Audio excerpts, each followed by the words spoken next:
Frank, he manages a horse ranch in Central Oregon. And sure enough, Cowboy, and he posted on his Facebook page a while back a photograph of his hand.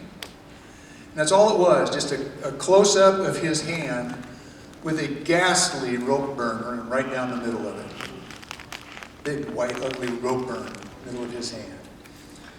And his Facebook post said, "Note to self, 3 dallies around an oak tree ain't near enough to stop a runaway hoss. Next time I'll be in the saddle when I toss my twine."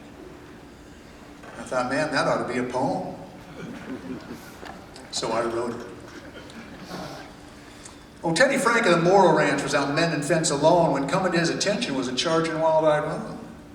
Well, closing fast, that big spruce grazed mare was running for all she's worth. Her nostrils flared, her ears pinned flat, a cyclone of hooves and earth.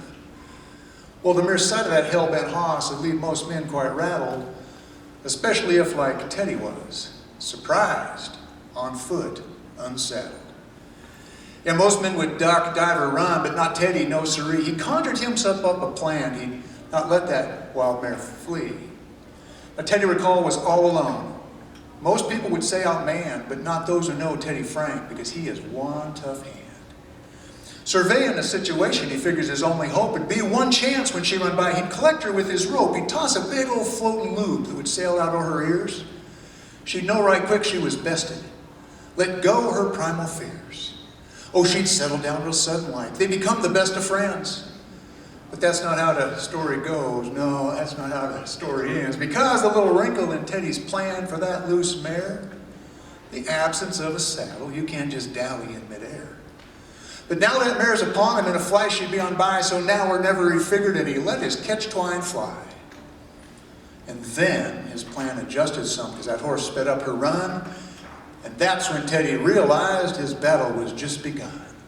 With no horn wraps to slow her down, he run with her best he could. All the time he's thinking, another hand would sure be good. Well, that mare was building up some steam. They were covering lots of ground. Old Teddy had his hands full, but took time to look around, and he spots a lone white oak approaching. Figures that'll slow her down. So seizing opportunity, he runs some dallies round. Well, now I've caught her, Teddy thought, with 3 dallies around that oak. Breathed a big old sigh of relief, and detects a whiff of smoke. Was an odor some familiar, although not that of burning tree. And that's when Teddy realized, well, that burning smell is me. 3 dallies around an oak tree, Teddy says he has now learned, ain't near enough to stop a horse, which is why his hands now burn.